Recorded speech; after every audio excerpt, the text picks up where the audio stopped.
मोदी के नोटबंदी के फैसले पर योग गुरु बाबा रामदेव ने खुला समर्थन दिया है। इतना ही नहीं, बाबा रामदेव ने कई साधुओं के साथ आकर इस फैसले को समर्थन दिया। नोटबंदी के लिए प्रधानमंत्री नरेंद्र मोदी की तारीफ की है। उन्होंने कहा कि ये मोदी सरकार का बहुत बड़ा फैसला है, जिसका दूरगामी असर होगा।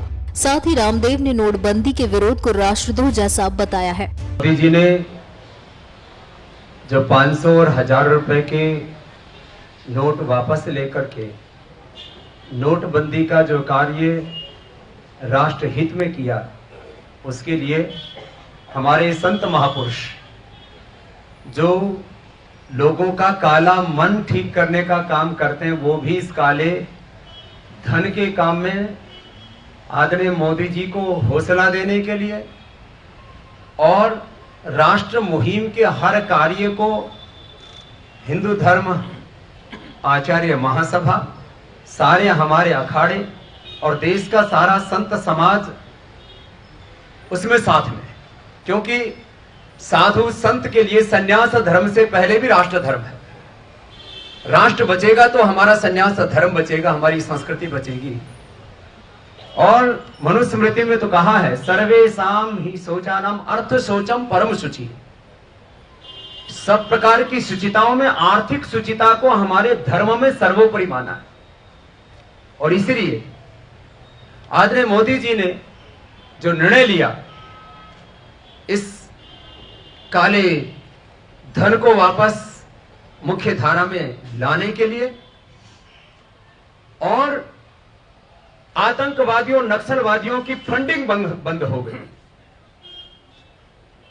आतंकवाद के दंश में आजादी के बाद यदि सबसे बड़ी देश की जनहानि हुई है, करीब 1 लाख लोग प्रत्यक्ष और परोक्ष रूप से इन आतंकवादी घटनाओं के शिकार हुए हैं।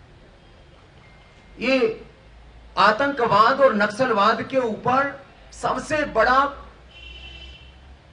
प्रहार हुआ है, सबसे बड़ी चोट हुई है इस जो है नोटबंदी के काम से। तो आदरणीय मोदी जी ने जो राष्ट्रहित में निर्णय लिया, उसका विरोध करना हम राष्ट्रद्रोह जैसा मानते हैं, क्योंकि जो राष्ट्रहित के मुद्दे का विरोध करता है, इसका मतलब वो राष्ट्रद्रोह कर रहा है। तो बहुत सी राजनीतिक पार्टियां और व्यक्ति जो इस राष्ट्रहित के मुद्दे पर विरोध करके राष्ट्रद्रोह जैसा कृत्य कर रही है, उनके लिए भी यह एक सबक है कि भाई हर बात में राजनीति मत करो। और मोदी जी ने पहले 2 अवसर दिए कि भाई जिनके पास भी काला धन है वो मुख्य धारा में लौटाओ, पेनल्टी जमा कराओ। इस देश में पैरेलल इकोनॉमी नहीं चलेगी। व्यक्ति नहीं बदला तो नोट बदलने का फैसला करना पड़ा। यदि व्यक्ति बदल गया होता तो मोदी जी को नोट बदलने का यह फैसला नहीं करना होता। और अब लोग कुछ हेरा फेरी करके भी बदली कर रहे हैं।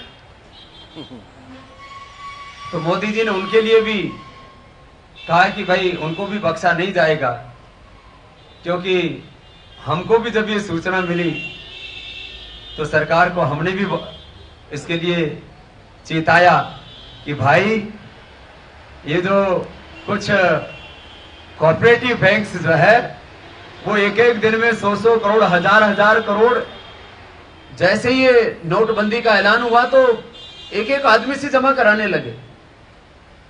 और आज हम ये भी मांग करते हैं कि जिन बैंकों ने 100 करोड़ रुपए 1-2 दिन में ही जमा कर लिया, वो अनायास नहीं हुआ है, वो किसी प्लानिंग के तहत हुआ है।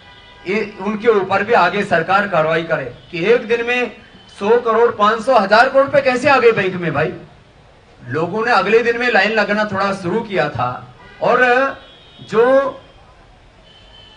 कोऑपरेटिव बैंक से हजारों करोड़ रुपए तुरंत में जो हुआ है, तो सरकार जरूर उसके ऊपर भी कार्रवाई करेगी। और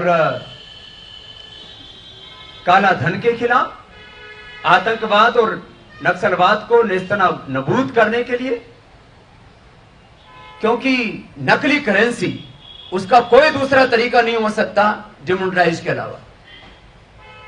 और नकली करेंसी के माध्यम से सबसे ज्यादा इस देश का नुकसान कर रहा था पाकिस्तान, और देश में बेखौफ घूम रहे थे आतंकवादी, तो उनकी फंडिंग वो नकली करेंसी से हो रही थी। 100 रुपए का नोट जो है उसको ट्रांसपोर्ट करना मुश्किल हो जाता है। अब एक आतंकवादी जहां AK-47 लेकर के आता है, एक बैग के अंदर 5 करोड़ रुपए भर के ले आता है। अब यदि 100 रुपए का नोट यदि पाकिस्तान से छप करके नकली भी आएगा तो बस में भर के लाना पड़ेगा, ट्रेन में भर के लाना पड़ेगा, वो पॉसिबल नहीं है। तो सबसे बड़ी बात यह हुई है कि नोटबंदी के माध्यम से आतंकवाद और नक्सलवाद की फंडिंग बंद होगी, नकली करेंसी खत्म हो गई। NMF न्यूज की रिपोर्ट।